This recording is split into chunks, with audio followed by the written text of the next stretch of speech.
Titanic जाने वाली submarine तो समंदर में 4000 मीटर की गहराई में फटी थी, लेकिन ये स्नेल फिश वो समुद्री क्रिएचर है जिसको 8300 मीटर की गहराई में भी कुछ नहीं होता। ये कुदरती तौर पे दुनिया का सबसे मजबूत क्रिएचर माना जाता है।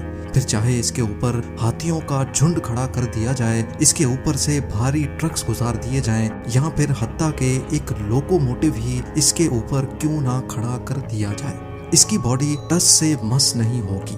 पर सवाल ये है कि आखिर इसके अंदर ऐसा क्या मौजूद। पैसिफिक ओशन में गुआम आइलैंड से 350 किलोमीटर साउथ वेस्ट में ट्रेवल किया जाए तो समंदर का वो हिस्सा आता है जिसके नीचे ओशन का डीपेस्ट पॉइंट मौजूद है।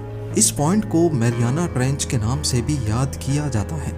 मैरियाना ट्रेंच समंदर के बॉटम पर चांद की शक्ल जैसा एक बहुत बड़ा कर्व्ड डेंट है जिसकी लंबाई 2550 किलोमीटर और चौड़ाई 69 किलोमीटर है। इस डेंट की वजह से समंदर का ये हिस्सा अचानक से बहुत डीप हो जाता है। इस डेंट का अंदाजा लगाने के लिए इसको गूगल अर्थ पर भी देखा जा सकता है।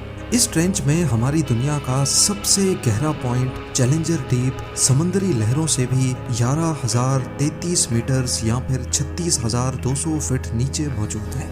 ये गहराई ओशन की सबसे कम एक्सप्लोर की जाने वाली गहराई है, जिसको हेडल जोन भी कहा जाता है। इसका ये नाम ग्रीक अंडरवर्ल्ड गॉड हेडीज के नाम पे रखा गया था। इस गहराई में खतरनाक अंधेरा, खाने की कमी और हड्डियों को तोड़ देने वाला प्रेशर इस बात की साफ साफ निशानी है कि यहाँ क्रिएचर्स का जिंदा रहना करीब इम्पॉसिबल है।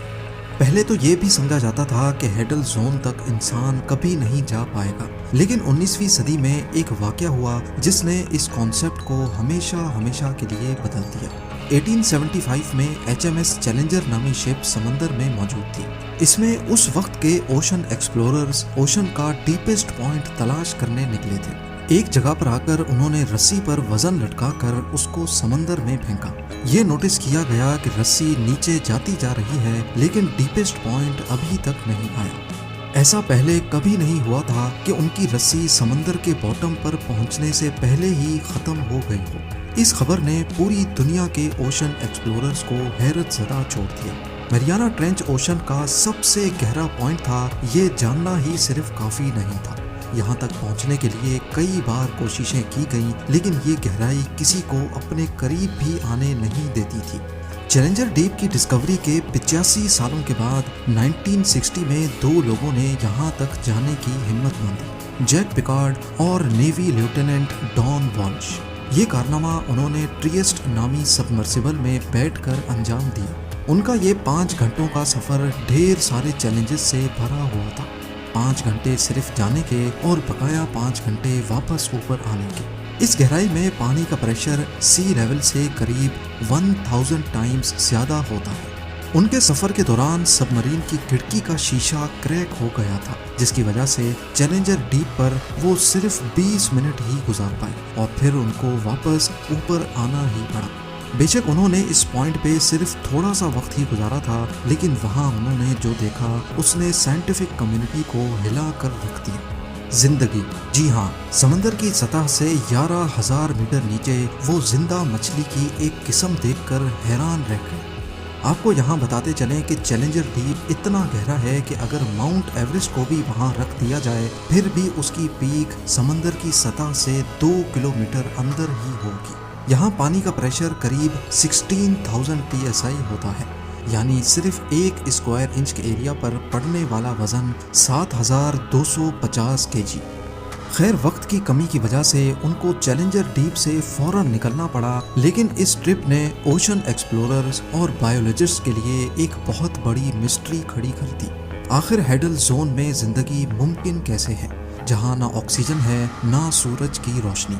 समंदर की इस गहराई में जाकर रिसर्च करना एक इम्पॉसिबल टास्क होता है। इसीलिए 1996 में जापान ने एक रोबोटिक सबमर्सिबल काइको के नाम से तैयार की। इस मिशन को काइको मिशन का नाम दिया गया, जिसमें इस सबमर्सिबल को चैलेंजर डीप तक भेजकर सैंपल्स कलेक्ट करके वापस आना था। काइको ने ओशन फ्लोर के कुछ सैंपल्स कलेक्ट किए, जिनको जब टेस्ट किया गया तो मालूम पड़ा कि समंदर का बॉटम अजीब किस्म के बैक्टीरिया से भरा हुआ है। ऐसे बैक्टीरिया जो आज से पहले कभी देखे नहीं गए थे। लैब टेस्ट से मालूम पड़ा कि ये बैक्टीरिया की एक बहुत अजीब किस्म है जो हाई प्रेशर में भी जिंदा रहने की काबिलियत रखती है।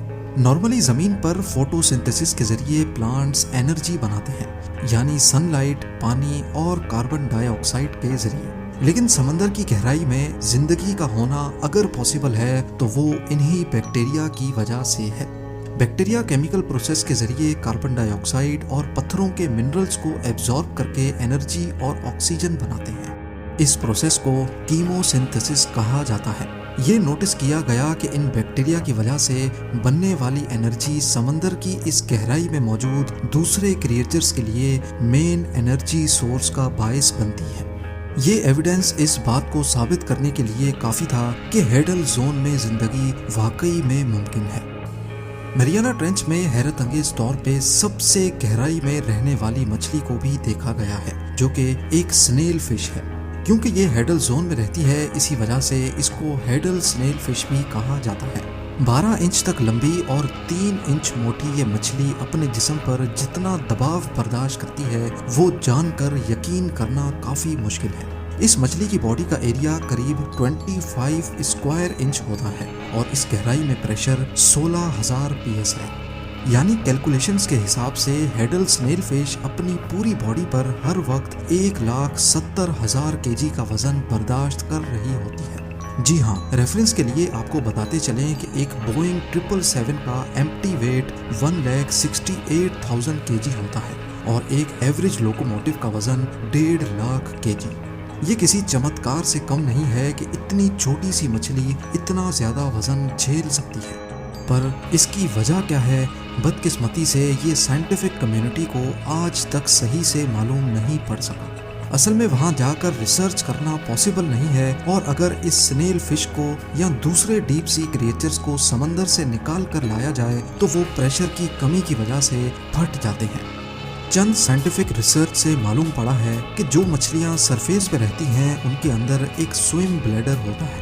इस स्विम ब्लैडर में हवा भरी होती है जिसकी वजह से वो ज्यादा डीप नहीं जा पाती। लेकिन डीप सी क्रिएचर्स के अंदर ये स्विम ब्लैडर नहीं होता और यही वजह है कि वो गहराई में आसानी से जा सकती हैं। इसके अलावा रिसेंट डिस्कवरी से मालूम पड़ा है कि तमाम समंदरी मखलूक के अंदर पाइजोलाइट्स नामी एक ऑर्गेनिक मॉलिक्यूल होता है।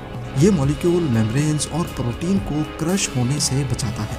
साइंसदानों को स्नेल फिश के अंदर पाइजोलाइट्स की बहुत ज़्यादा क्वांटिटी देखने को मिली, पर अभी तक ये मालूम नहीं पड़ सका कि ये पाइजोलाइट्स आखिर प्रोटीन और मेम्ब्रेन्स को क्रश होने से कैसे बचाता है।